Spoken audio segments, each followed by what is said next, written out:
Oyentes de Radio María, un día más, con la gracia del Señor, proseguimos el comentario del Catecismo de nuestra Madre la Iglesia. Hoy comenzamos explicando el punto 2148, dentro del apartado del segundo mandamiento: no tomarás el nombre de Dios en vano. Ya son varios los programas que llevamos dedicando a este tema. Este punto 2148 dice de la siguiente forma, no lo voy a leer todo entero, y lo iremos partiendo así conforme vayamos avanzando en la explicación. Dice: la blasfemia se opone directamente al segundo mandamiento. Consiste en proferir contra Dios, interior o exteriormente, palabras de odio, de reproche, de desafío, en injuriar a Dios, faltarle al respeto en las expresiones, abusar del nombre de Dios. Una primera consideración: el hecho de que haya definido la blasfemia como proferir contra Dios palabras, expresiones, gestos, pero es curioso que diga interior o exteriormente. Interior o exteriormente. Esto yo creo que merece la pena un comentario al respecto. Porque podría haber una mala comprensión de esto, ¿no? Algunos dicen, también uno puede blasfemar por dentro, también uno podría ocurrir que de alguna manera esté blasfemando solamente en su interior, aunque por fuera sea capaz de mantener las formas, etcétera, ¿no? Claro, esto no supone una imagen de un Dios que no nos deja ni un margen para respirar. O sea, parece que es como lo del ojo ese, ¿no? El ojo que está metido en el triángulo y lo ve todo. Y entonces, claro, cualquier cosa mala que pienses, Dios ya te ha pillado. Dios te ve, Dios te descubre, ¿no? Podría haber una mala comprensión, una mala lectura de esto, ¿no? Cuando la Iglesia predica una moralidad que también hace referencia al interior del hombre, algunos hacen esta lectura. Claro, es que eso es una imagen de un Dios que es agobiante, que al hombre no le permite, ni tener un margen de autonomía, ¿no? No puedes ni pensar algo. Pues ni pensarlo, ¿no? Porque ya está el ojo en el triángulo que te está viendo por dentro y te está agobiando, ¿no? Es que claro, la religiosidad es quitarle totalmente la libertad al hombre, porque tú fíjate, ¿no? Ya no solo lo que hagas por fuera, que hagas daño a los demás. Es que incluso esa es la imagen, ¿no?, que se hace. ¿Qué ocurre? Pues que eso es pretender, darle la vuelta totalmente al mensaje de Jesucristo, ¿no? El mensaje de Jesucristo es todo lo contrario, es liberador. Jesucristo, precisamente en el Nuevo Testamento, Él ha venido a traer una justicia nueva, una moral nueva, que es superior a la ley antigua. Y precisamente en el Sermón de la Montaña, cuando Jesús predicó las bienaventuranzas, Él allí vino a explicar que Él había venido a dar cumplimiento a la ley y a superarla al mismo tiempo. Y si en el Antiguo Testamento había existido una moralidad que era muy exteriorista, que es a la que Jesús se enfrenta, ¿no? Y por eso tuvo ese encontronazo con la religiosidad farisaica, a los que califica de sepulcros blanqueados, que por fuera estáis muy limpios, pero por dentro estáis corrompidos. Precisamente, ¿no? Ojo, y además no hablemos únicamente cuántas veces se ha hecho referencia, ¿no?, a que aquella acusación que hizo Jesús a los fariseos de sepulcros blanqueados, que tenéis exteriormente una vida moral muy digna y luego por dentro estáis corrompidos. Si eso mismo es lo que nosotros muchas veces hemos dicho, de ese tipo de sociedades, tipo sociedad vitoriana, ¿no?, que es muy dada a defender el honor, etcétera, a guardar exteriormente fórmulas de cortesía exquisitas, pero luego has tener una corrupción interior muy grande, ¿no? Eso de aquello de no nos traigas la deshonra a casa, ¿eh? Tú si tienes una vida desordenada, pero lo importante es que la tengas bien oculta, pero a casa no nos traigas la deshonra. Eso básicamente es la misma acusación que hizo Jesucristo a los fariseos, sepulcros blanqueados, ¿no? Ojo, que hay un tipo de riesgo de esta especie también, de que esa acusación de Jesús a los fariseos, no pensemos que la actitud farisaica terminó hace 2000 años, es una actitud que siempre está aleteando a lo largo de toda la historia y de nuestra historia personal, ¿no? He puesto ese ejemplo, ¿no?, de no nos traigas la deshonra a casa. Que bueno, si mi hija tiene un tipo de vida desordenada, bueno, pero lo peor es que la traiga la deshonra a casa, ¿no? Y puede haber padres que incluso una supuesta, entre comillas, deshonra, porque igual la niña ha quedado embarazada, la resuelven pues con un aborto, ¿no? Con un aborto oculto. Pero por Dios, ¿pero qué es más pecado? ¿Lo primero o lo segundo? ¿Qué es más pecado, que la niña haya quedado embarazada o que para que esto no se haga público abortemos? Vamos. Por eso esa acusación de sepulcros blanqueados, claro, es la clave de la moralidad de Jesucristo. Precisamente Él ha venido a superar, ¿no?, una justicia del Antiguo Testamento que consistía en preservar especialmente la moralidad de las obras exteriores, sin que éstas naciesen de un corazón nuevo, de un corazón bueno, de un corazón purificado y santificado. Por eso Jesús, en ese discurso que hace, las bienaventuranzas, habla de una moralidad que también entra en el interior, no solo en el exterior. Si os ha dicho, ¿no?, no matarás, pero yo te digo, si estás odiando en tu corazón, aunque por fuera estés utilizando palabras correctísimas, ¿no?, y sea, vamos, una especie de un ejemplo de diplomacia, tú estás pecando en tu interior. O se os ha dicho no cometerás adulterio, pero quien tiene impureza en su corazón ya está adulterando. O se os ha dicho, no, amarás al prójimo y odiarás a tu enemigo. Yo te digo, pon también tu mejilla a quien te pega la otra. Es decir, Jesús está insistiendo en que la auténtica moralidad compromete al hombre entero, también al hombre interior, también al hombre interior. Por eso aquí hay que decir que cuando el catecismo dice que se puede blasfemar interior o exteriormente, esto no hay que tomarlo en ese sentido de imagen de Dios agobiante que no me permite tener ningún margen de un cuarto en el que yo esté yo solo sin que alguien me vigile, que es hacer esa especie de imagen del Dios policía que tiene puestas cámaras que están grabando todo lo que yo hago en todas las esquinas. Eso es absurdo, eso es ridículo. Es ridícula tal imagen. Más bien hay que entenderlo en este sentido que quiero explicar, ¿no? En el sentido de, es que Dios quiere hacernos santos no solo por fuera, también por dentro. Es que una moralidad que únicamente se refiriese a los actos externos sería, vamos, desde luego no es la de Jesucristo. Jesucristo nos quiere nuevos. Jesucristo nos quiere conforme al corazón de Cristo. Nos quiere dar un corazón nuevo. No quiere que seamos educados, meramente educados, ¿no? Quiere que tengamos un corazón bueno, que es que la cosa va muchísimo más allá, ¿no? Por eso, dice, ojo que se puede blasfemar exterior o interiormente. A esto igual añado el matiz que dije en el programa de ayer, o antes de ayer, no recuerdo muy bien.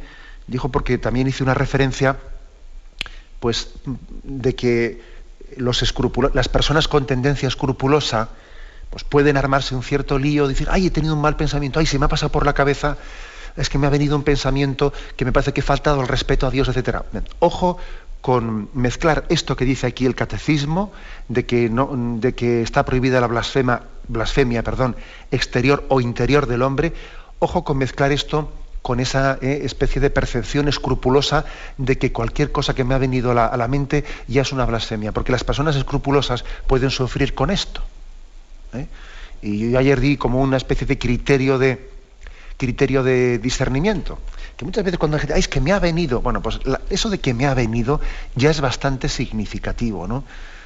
Porque cuando uno dice me ha venido, no es él el que voluntariamente se ha adherido a ello, ¿no?, sino que, bueno, pues parece que nos asaltan, ¿no? Nos asaltan y de una manera muy brusca, ¿no?, y muy intempestiva, nos asalta, además en los momentos más sagrados de nuestra vida, a veces uno igual va a comulgar y de repente le asalta un pensamiento.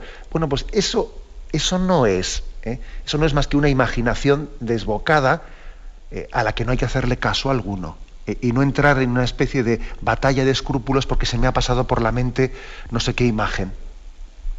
O sea, por tanto, no confundamos, ¿no?, esta exigencia que dice el catecismo de que de que tenemos que respetar a Dios exterior e interiormente.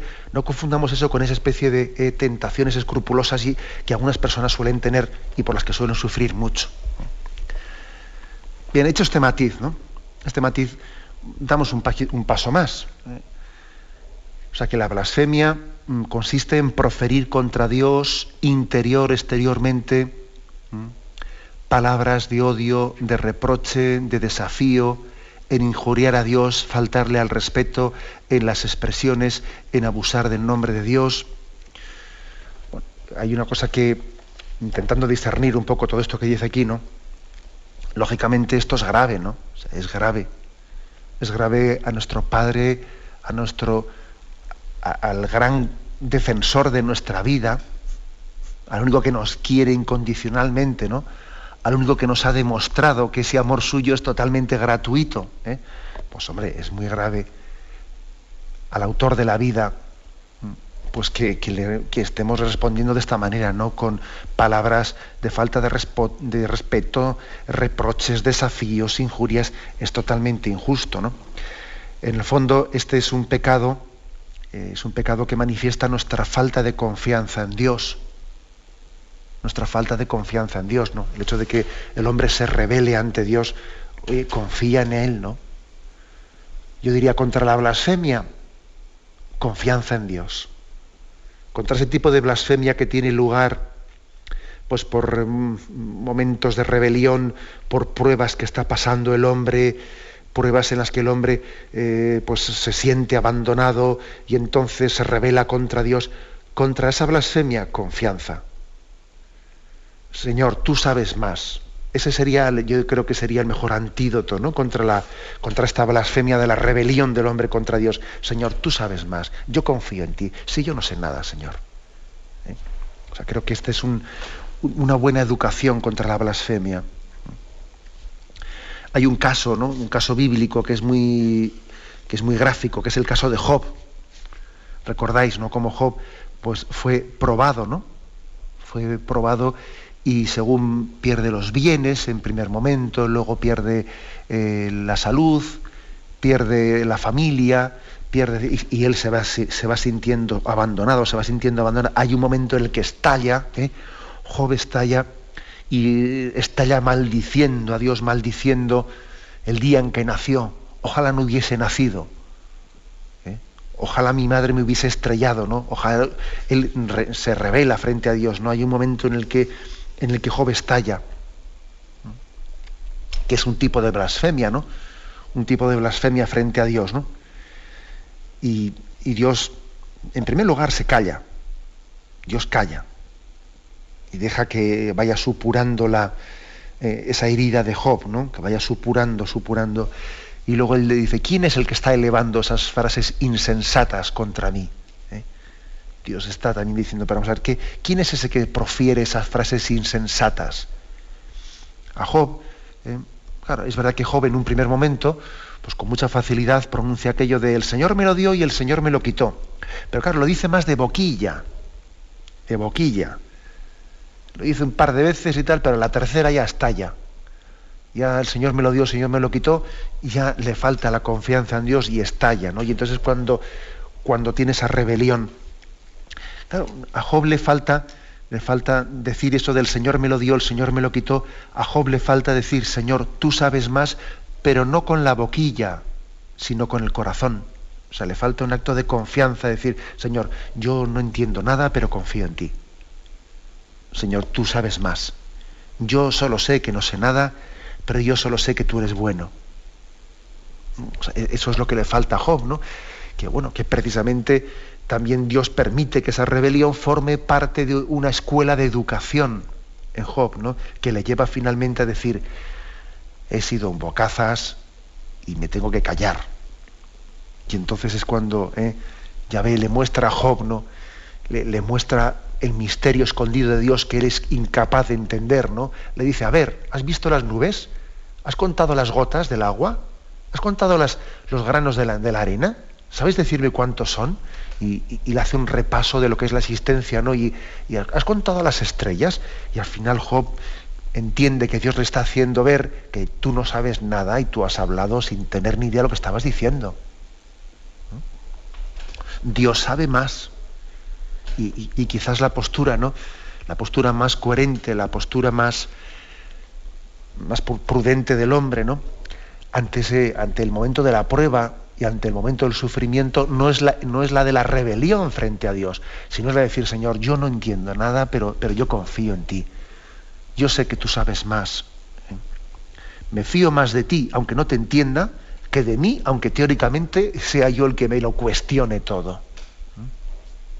Bien, este es por lo tanto, ¿no?, lo que aquí el catecismo reprueba, ¿no?, ese desafío, esa rebelión, esa falta de respeto ante Dios. Tenemos un momento de reflexión y profundizaremos más en esta cuestión.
Estamos explicando el punto 2148 y en él se habla de la blasfemia contra Dios, entendiéndola también como un proferir contra Dios reproches, desafíos, injurias, ¿no? Ya hemos explicado en la intervención anterior, pues en qué sentido, pues lógicamente esto supone una falta de confianza en el amor de Dios, ¿no? Pero sí que igual hay que hacer un matiz que es el siguiente. Es difícil, a veces podríamos equivocarnos en la percepción de qué es blasfemia y qué no es blasfemia en la expresión del corazón que se desahoga ante Dios y le manifiesta, ¿no?, también con confianza filial, ojo, ¿no?, y no con actitud blasfema, con confianza filial le manifiesta su perplejidad, Señor, no entiendo nada, que le manifiesta el sufrimiento del hombre que se dirige a Dios, pero no blasfemamente, sino también expresándose en confianza. Por ejemplo, si esa expresión de Jesús en la cruz, Dios mío, ¿por qué me has abandonado?, parece que le reprocha al Padre, ¿no? Pero no hay tal, por supuesto, no hay tal falta de respeto alguna ni desconfianza desde el momento en el que se introduce diciendo Dios mío, es decir, es mi Dios, yo confío en Él al mismo tiempo en que le digo que no entiendo. Esto es importante, ¿no?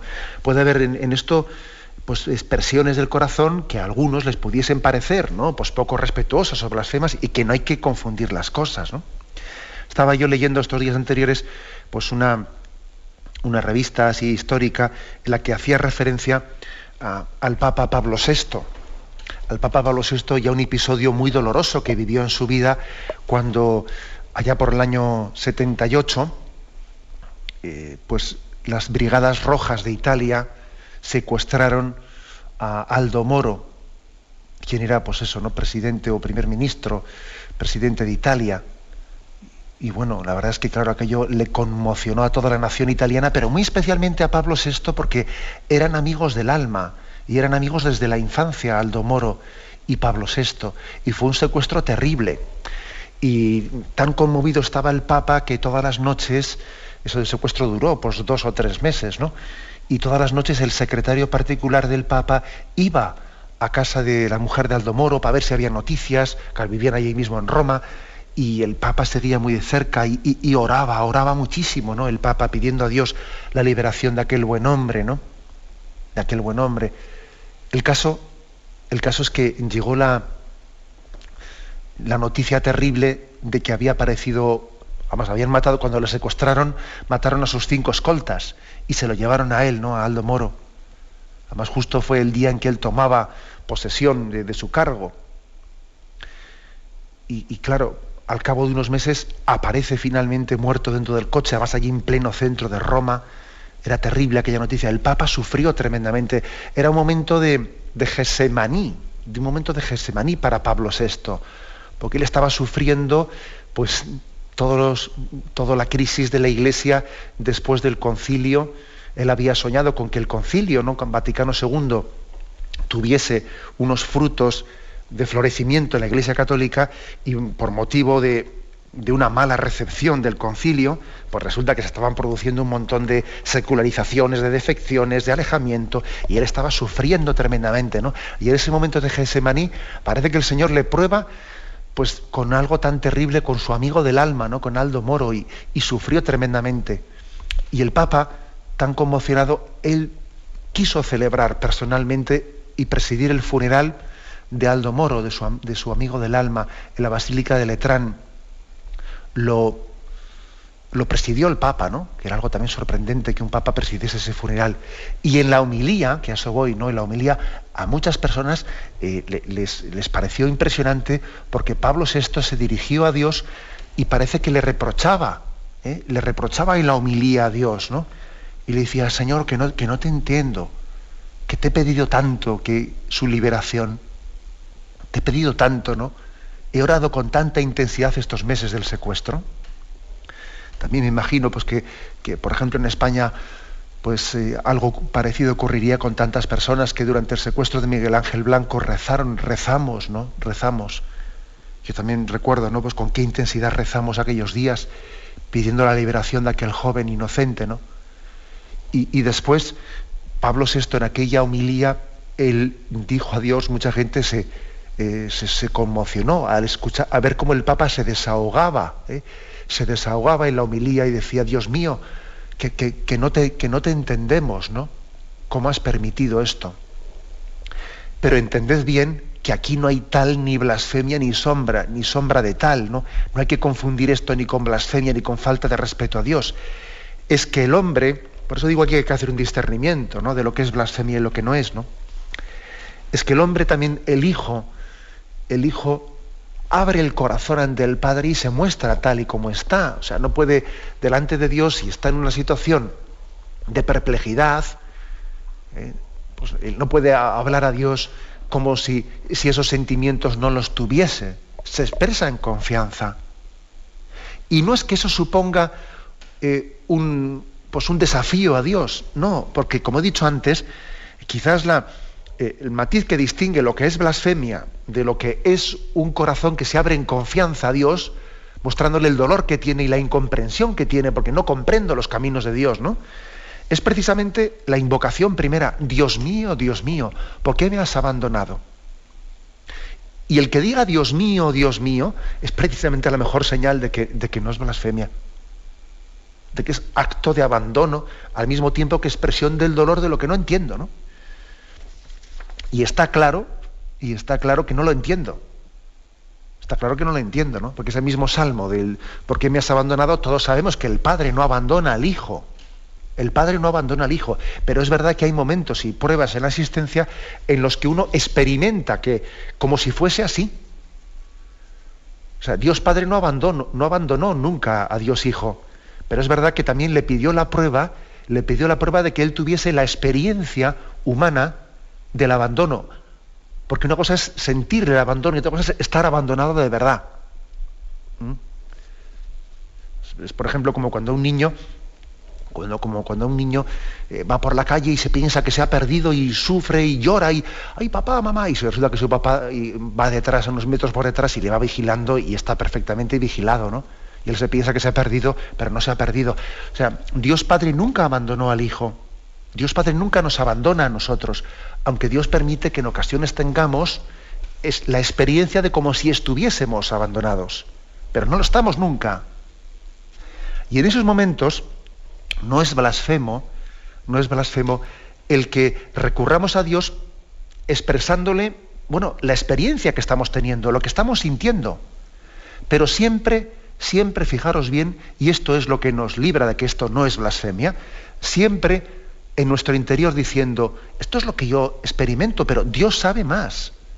Por eso dice, Dios mío, Dios mío. Es decir, tú eres Dios. Aunque yo no entiendo nada, tú no dejas de ser Dios. Y Dios mío. Es decir, sé que me quieres, sé que me has creado. Y al mismo tiempo digo que no entiendo nada de lo que está ocurriendo. Y fue impresionante, ¿no?, ver al Papa Pablo VI, ¿no?, en aquella homilía del funeral de Aldo Moro, abrir el corazón ante todo el mundo que estaba viendo ese funeral, ¿no?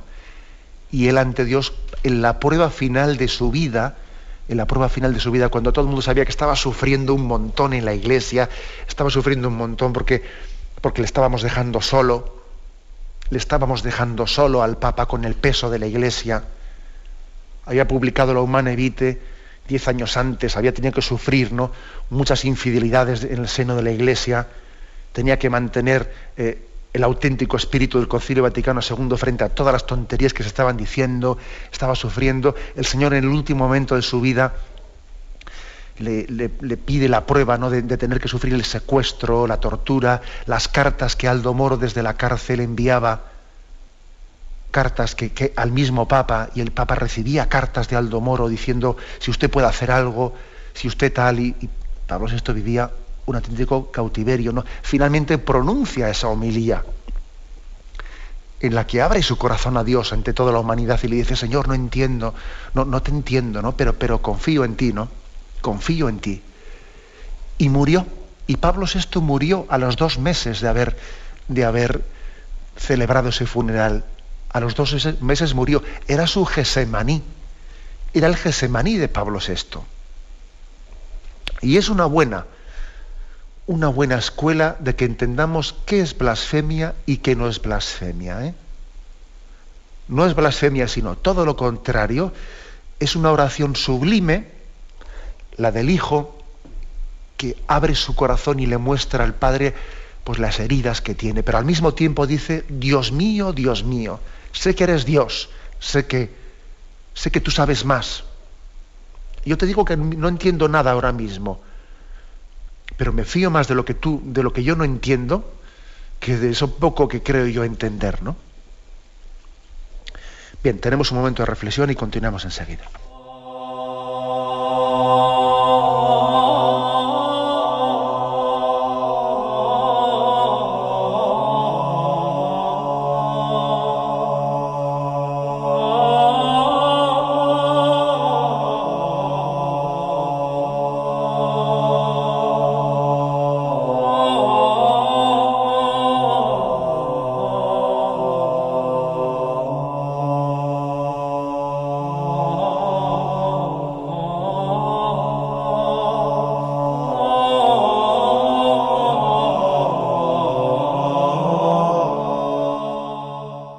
Continuamos la explicación de este punto 2148 sobre la blasfemia. Hemos hecho una primera lectura de la primera frase. La segunda dice, Santiago reprueba a los que blasfeman el hermoso nombre de Jesús, que ha sido invocado sobre ellos. La prohibición de la blasfemia se extiende a las palabras contra la Iglesia de Cristo, los santos y las cosas sagradas. Existe también una blasfemia contra el nombre de Jesús, no solo contra Dios mismo, también contra Jesús, Dios hecho hombre, ¿no? Y también dice que esa prohibición de blasfemar se extiende a palabras contra la Iglesia, los santos, las cosas sagradas. Cosa que, por cierto, ya es bastante, pedagógica. Es decir, que también la Iglesia aquí nos dice mucho en esta frase. Porque, claro, hay un intento a veces, ¿no?, de desconexionar las cosas. Dice, bueno, una cosa es Dios y otra cosa es la Iglesia. Yo contra Dios no me meto, ¿no? Yo me he metido contra la Iglesia, ¿no? Decir palabras, ¿no?, de falta de injuriosas contra la Iglesia, pues también entra en ese concepto de blasfemia, como lo dice aquí explícitamente el Catecismo. O sea, que no vale hacer esa especie de dicotomía. No, una cosa es Dios y otra cosa es la Iglesia. Hombre, tú mira la Sagrada Escritura, ¿no? Tú mira, por ejemplo, el episodio de la conversión de Saulo, que iba a Tarso, ¿no?, que iba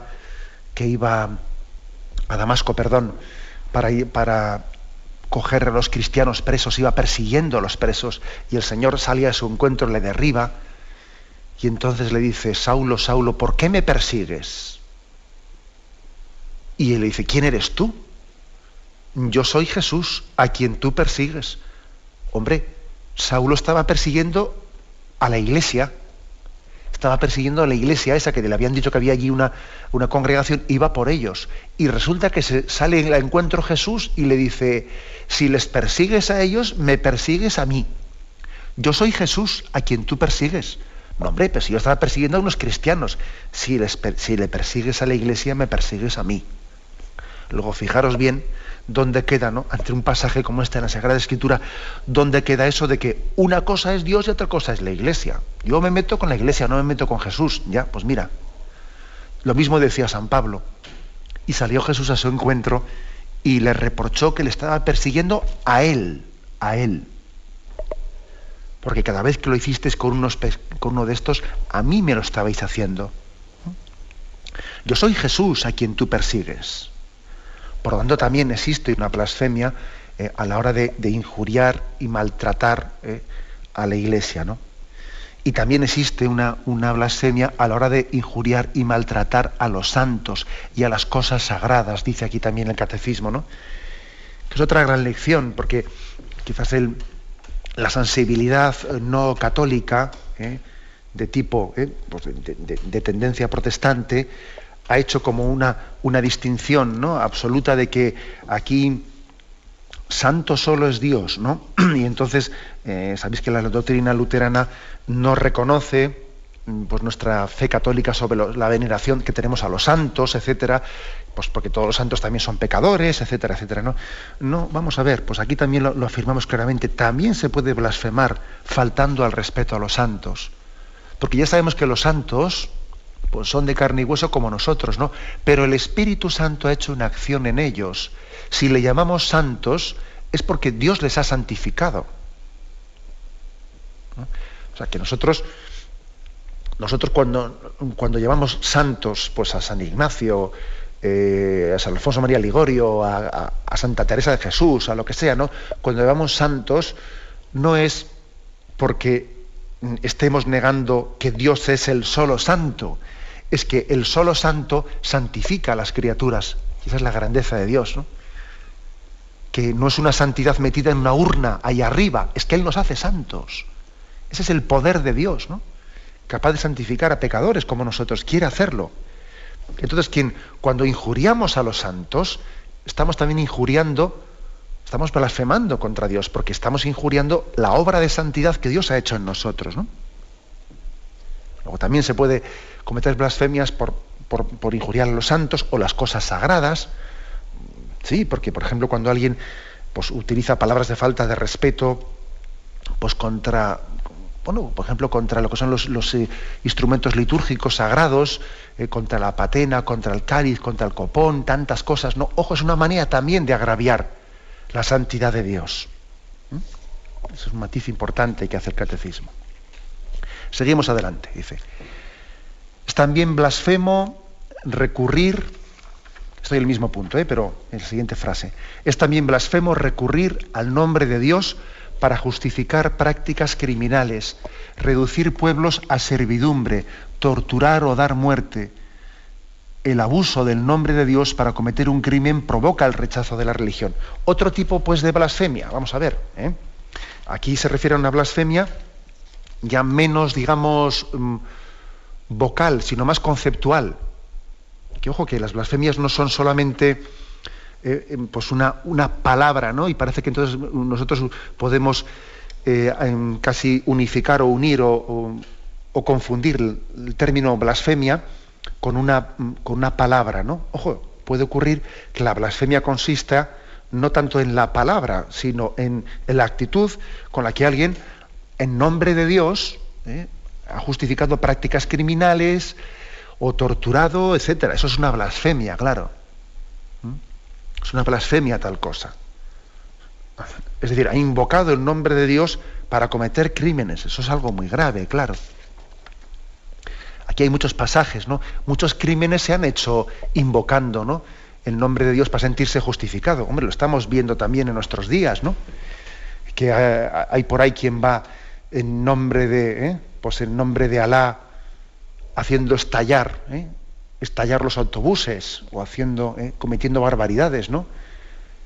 Y llamando a eso martirio, como si eso fuese un martirio. Pero qué martirio, Dios mío, pero qué martirio es ese. Es pervertir totalmente el concepto de mártir. O sea, si Cristo fue mártir porque entregó su vida, ¿no?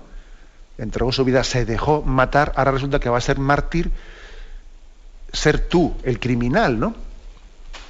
Es darle exactamente la vuelta, ¿no?, al concepto de martirio. Es una perversión, por lo tanto, ¿no? Acordaros también, por no hablar solamente del mundo del Islam, porque uno diría, bueno, pero también hablemos de nosotros, por supuesto. Hablemos de cómo ha existido una tensión, me refiero a una tensión dentro de casi siempre que el mundo occidental hizo, pues, el descubrimiento de América, o muchos lugares de África, o en Oceanía, etcétera, ¿no? Siempre ha existido el riesgo de justificar ser un conquistador sin respetar, ¿no?, los derechos humanos, y diciendo que tal cosa la hago, ¿no?, la hago en nombre de Dios, y acordaros esa lucha que existió entre conquistadores y evangelizadores. Algunos conquistadores eran profundamente cristianos, pero otros no, Otros iban allí a utilizar a los indios, pues como mano de obra gratuita, y a enriquecerse. Y pretendían decir que en nombre de Dios justificamos que nosotros estemos... Bueno, y entonces allí hubo una tensión grande, hubo una tensión muy fuerte entre conquistadores y evangelizadores, ¿no? Entendiendo estos segundos que se estaba cometiendo el pecado de esclavizar, de torturar, de reducir a la servidumbre, pues a unos nativos. Y encima algunos pretendían hacerlo allí diciendo, es que nosotros en nombre de Dios, y claro que eso es un pecado todavía más grave. Mira, todavía es más grave que lo hagas en nombre de Dios, porque aparte de estar pecando contra esos, encima estás pecando contra Dios mismo, me refiero contra el nombre de Dios. Estás pecando contra el quinto mandamiento al esclavizar, ¿no?, esos indios, pero encima todavía pecas contra el segundo por hacerlo de una manera blasfema, invocando a Dios. En la conquista de América, bueno, en casi todas, ¿no? Pero yo creo que lo grande de la conquista de América y la diferencia entre América del Norte y América del Sur es que en América del Sur, pues los evangelizadores españoles fueron una voz crítica frente a esos abusos, y la diferencia está, oye, pues que precisamente por esa voz crítica que mantuvo la Iglesia Católica, a diferencia de lo que ocurrió en América del Norte, en América del Sur, pues no se llegó, ¿no? Pues, o sea, se llegó a un mestizaje, ¿no? Y se llegó a formar un único pueblo, no dos pueblos, sino un único pueblo. El pueblo resultante de la fusión del pueblo español, pues con los indios allí presentes, ¿no? Creo que también hay que ver la potencia evangelizadora del cristianismo, del catolicismo. Si eso no hubiese sido así, estoy seguro que en América del Sur hubiese ocurrido lo de América del Norte, ¿no?, que al final quedan 4 indios en una reserva metidos. Existieron pecados en América del Sur, por supuesto, pero gracias a la denuncia profética de muchos evangelizadores y hombres de fe, ¿no?, y gente de fe, no me refiero únicamente a sacerdotes y religiosos, también gente de fe, gracias a esa denuncia y gracias a que la corona española dio la razón a aquellos que querían, de que afirmaban la obligación del respeto a la dignidad de las personas nativas, ¿no? Gracias a eso, pues no acabó ocurriendo lo que ocurrió en América del Norte, aunque evidentemente se cometieron pecados de este estilo que dice aquí, pues que de invocar el nombre de Dios para justificar prácticas de servidumbre, de tortura, de muerte, lo cual es un gran pecado, claro. Es un gran pecado. Porque además dice que el abuso del nombre de Dios para cometer un crimen provoca el rechazo de la religión. Claro, es que el pecado es muy grave. Primero porque atenta a la dignidad de la persona, ¿no? Segundo porque lo haces justificándote en Dios, lo cual es blasfemo. Y tercero porque tú a esa persona le estás dificultando terriblemente que conozca al Dios verdadero. Porque ahora, a ver cómo después de haber abusado de ella de esa manera, ahora le dices que se haga cristiano. Va a tener odio, claro, va a tener una reacción, pues verdaderamente, ¿no?, reactiva, una reacción de repulsión hacia ese Dios, claro, que a ti te lleva a actuar de una manera tan cruel. O sea que tu pecado es triple. Porque no respetas su dignidad, porque encima abusas del nombre de Dios y blasfemas contra Dios al justificarte en él para cometer esa barbaridad. Y en tercer lugar, porque le estás dificultando a esa persona conocer al Dios verdadero. Claro, eso es muy grave, claro. Y posiblemente lo más grave de todo es lo tercero. Aunque lo primero y lo segundo también es gravísimo, claro. Por eso qué importante es, ¿no?, el respeto al nombre de Dios. El respeto al nombre de Dios. Y una cosa que decíamos ayer, ojo, que nosotros no poseemos a Dios. No poseemos a Dios. Es Dios el que nos posee a nosotros. No podemos ir ante nadie, pues yo pues diciéndome, pues yo aquí, en nombre de Dios, te pongo a ti a mi servicio. Bueno, vamos a ver. Para empezar, no es el estilo de Dios el imponerse. Dios toca la puerta del hombre, del corazón del hombre. Y Dios es propio de su estilo el llamar, y lo que dice el Apocalipsis, ¿no? Mira que está llamando a tu puerta. Si escuchas su voz, si abres, entraré, entrará y cenaremos juntos, ¿no? Ese es el estilo de Dios, ¿no? El de ser mendigo de nuestra respuesta. Dios mendiga nuestra respuesta. Luego es un abuso que nosotros utilicemos el nombre de Dios para derribar ninguna puerta. Oye, si Dios quiere tocar la puerta con los nudillos y ser así de respetuoso, ¿a dónde voy yo derribando la puerta en nombre de Dios? Bueno, pues ese ha sido, y además es una cosa que Benedicto XVI, el Papa, está insistiendo mucho en ella en sus discursos, ¿no? Bueno, y además sabéis que ha tenido problemas. Acordaros del discurso de Ratisbona, en el que Benedicto XVI pues le llovieron críticas y hubo una crisis internacional muy fuerte con algunas reacciones del mundo islámico, porque el Papa había hecho referencia precisamente a la irracionalidad de la violencia justificada en el nombre de Dios. Claro, porque el Papa hizo una referencia a que es un abuso del nombre de Dios recurrir a él para hablar de... Claro, es que mientras que Jesús habla claramente, ¿no?, de que quien a espada mata, a espada muere, claro, en el mundo islámico la cosa es bastante más complicada, porque está el tema de la yihad, de la llamada a la guerra santa, hay muchas cosas que son muy complicadas, ¿no? Y el Papa tuvo, yo creo que esa valentía, ¿no?, de poner ese acento, de decir, ojo con recurrir, ¿no? Ojo con recurrir a la autoridad de Dios para justificar nunca la violencia, que eso es tomar el nombre de Dios en vano. Bien, hemos concluido el punto 2148. Concluye diciendo, después de estas explicaciones, la blasfemia, por lo tanto, es contraria al respeto debido a Dios y a su santo nombre. Es de suyo un pecado grave. Lo dejamos aquí y damos paso a la intervención de los oyentes. Podéis llamar para formular vuestras preguntas al teléfono 917-107-700. 917-107-700.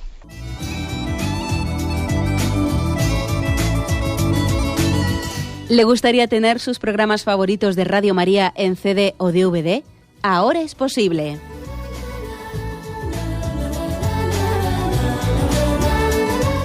Le sugerimos que primero se informe en qué formato de audio lo puede escuchar en su equipo, DVD o CD, teniendo en cuenta que no todos los lectores de CD pueden reproducir el formato digital MP3 en el que enviamos nuestros programas.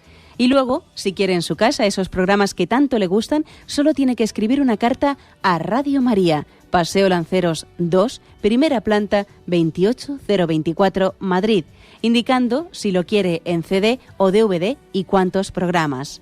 También le rogamos que escriba su nombre, dirección y no se olvide de facilitarnos un teléfono de contacto para cualquier duda que nos surja.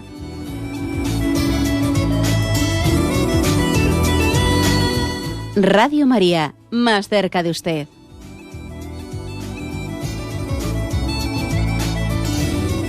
Sí, buenos días. Una pregunta. ¿Para qué quiso Jesús tener la experiencia del abandono? Y si no era falta de fe lo que tenía, ¿qué era? ¿Por qué estaba desesperado? No. Vamos a ver, dice usted por qué quiso él. La verdad es que yo creo que hay que entender como que el Padre, Dios Padre, quiso que Jesús tuviese también esa experiencia. Bueno, hay que decir que ese salmo que Jesús reza en la cruz, Dios mío, ¿por qué me has abandonado?, es un salmo que comienza con una experiencia de abandono, pero termina con una experiencia de presencia de Dios. Ahora, eso no quiere decir que la primera parte del salmo sea falsa. O sea, Jesús cuando lo rezó de verdad. Entonces, ¿por qué quiso Dios Padre, que Jesús tuviese esa experiencia? Bueno, pues por la sencilla razón de que Él había querido un redentor para nosotros que compartiese también nuestra experiencia. O sea, Jesús ha querido redimirnos de la muerte compartiendo también la experiencia del hombre, compartiendo lo que es la soledad, compartiendo lo que es hasta las tentaciones. Jesús quiso ser tentado. Fijémonos lo que es también el que Jesús permitiese, Dios Padre permitiese que Dios Santo fuese tentado por el diablo. O sea, Él ha querido compartir la experiencia humana para que nosotros cuando pasemos por ella no nos sintamos solos. Sepamos que Jesús también ha pasado por ahí. Y como ha pasado por ahí, Él también me comprende, me entiende. Es como un intercambio. Él ha querido tomar de mí la prueba y yo tomo de Él la fuerza para superarla. Es un intercambio. Bueno, adelante, damos paso a un siguiente oyente. Buenos días. Buenos días, monseñor. Buenos días, adelante. Encantado de hablar con usted. Igualmente. Mire, sobre el tema que ha dicho de la guerra, que no se puede justificar el ir a la guerra en nombre de Dios y eso, creo recordar que Santo Tomás escribió mucho sobre las causas justas para ir a la guerra, ¿no? Uh-huh. Y no me ha quedado demasiado claro el cómo usted lo ha explicado en ese sentido, ¿no? Parece que todas las guerras son injustas y al mismo tiempo, allí están las cruzadas que tuvieron un motivo en el fondo, pues, de defensa de la fe, ¿no? Uh-huh. Entonces me gustaría que tocara un poco ese tema de hasta qué punto la guerra es injusta y hasta qué punto los católicos estamos llamados a defender el nombre de Dios. Muchas gracias. De acuerdo. La verdad es que cuando expliquemos el quinto mandamiento, eso lo explicaremos mucho más a fondo, mucho más a fondo, entonces allí nos detendremos. Yo ahora igual me limitaría a decir que es cierto que existe una doctrina católica sobre causas de guerra justa, que básicamente se basa en la distinción de lo que es legítima defensa y lo que es un ataque tal. O sea, que esas distinciones hay que hacerlas, ¿no? Y por supuesto que yo no quiero caer en falsos pacifismos, ni mucho menos no sumarme a esas leyendas negras que se cuentan contra la Iglesia, o las leyendas negras que también algunos pues pueden narrar de la conquista de América. Yo todos esos aspectos lo tengo bien claro, que estoy bien en contra de eso, pero vamos a ver, al mismo tiempo tenemos que reconocer que es muy difícil una guerra que en la práctica, no en la teoría, ¿verdad?, que en la práctica se dé una guerra plenamente justa, en la que la podamos llegar a realizar sin cometer ningún pecado. Eso es muy difícil, porque al principio una guerra, aunque comience siendo justa, luego en su desarrollo vamos cometiendo pecados. Que es un poco lo que pasó con las cruzadas, ¿eh? Las cruzadas comenzaron con una causa totalmente justa, pero claro, luego según se van desarrollando las cosas, ahí van teniendo lugar pecados ya muy graves. O sea, es muy difícil, la guerra es un terreno peligrosísimo, ¿no? Por eso Juan Pablo II, pues él llegó a utilizar expresiones que verdaderamente eran diciendo guerra ninguna, ¿eh? Y tuvo problemas por eso, porque claro, cuando por ejemplo, pues Irak invadió Kuwait, claro, todo el mundo decía, pero hombre, es que es una guerra legítima el defenderse frente a la invasión de Irak contra Kuwait. Sí, pues sí, en teoría sí. En teoría sí. Pero a ver si somos capaces de hacerlo sin cometer más injusticias. A ver cómo nos defendemos. Y vas a ver tú cómo al final van a pagar el pato los inocentes, en vez del culpable. O sea, es decir, claro que es cierto que existe una teoría moral, perdón, no digo una teoría, ¿no? Sino unas razones morales para la legítima defensa. Pero luego también hay que decir que es que la práctica nos demuestra que es muy difícil después eso realizarlo sin cometer pecados. De la legítima defensa, cuando uno está en guerra, es muy fácilmente pasa al abuso. Por eso yo diría que guerra es ninguna, ¿eh? Guerra es ninguna.